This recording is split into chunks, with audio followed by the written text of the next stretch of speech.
I am the tipsy psychic. Bam. Best way to get over a hangover is to drink a lot of water.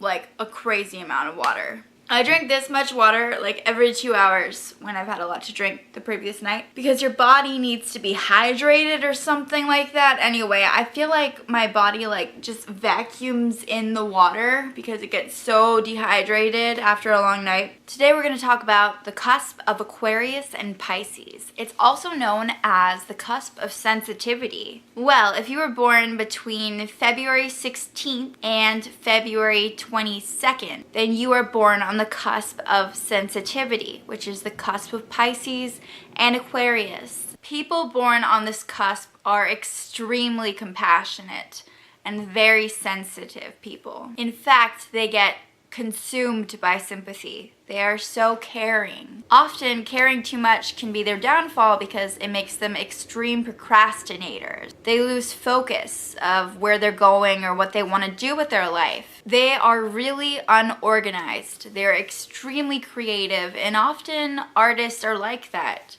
They draw their inspiration from the messiness of their life. In fact, most people born on this cusp are artists, or they turn out to be. They also love music, and a lot of the time they end up being musicians, or it's their hobby. They're not the kind of people that will really get swept up in politics or the world around them.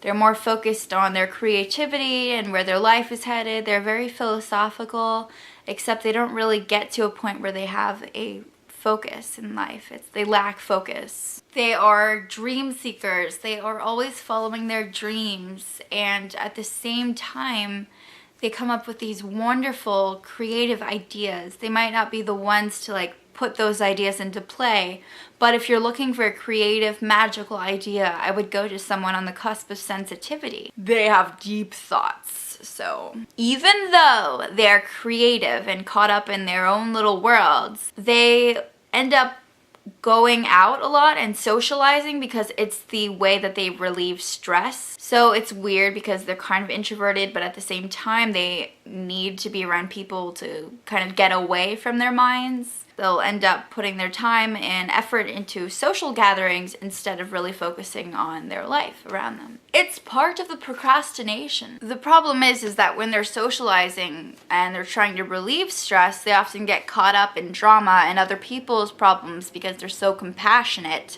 and they can get carried away. And then they are the kind of people that start to feel suspicious of what other people think of them, and they get oversensitive about it. And yeah, they're definitely really impatient, insensitive. They're definitely really impatient and sometimes oversensitive. They can take things the wrong way, especially if they're caught up in drama with their friends. Sometimes when they're not doing too well, they can be really negative, like pessimistic. You know, you have those friends that are oversensitive and that kind of see the worst sometimes. They really like traveling, and they can be very religious or spiritual. They can end up taking on like a lot and end up feeling overwhelmed by it. It's mostly because they're really disorganized and they don't really know where to put things, you know? This can really like put a damper on their friendships and their social life because being so disorganized is difficult when you have to count on someone, you know? When you first meet someone on the cusp of sensitivity, they might come across as shy and reserved at first, but they warm up over time. Let me know if you agree with this, if you're on the cusp of sensitivity. I would love to hear more about you. It's amazing. I love this stuff. Anyway, subscribe to my channel.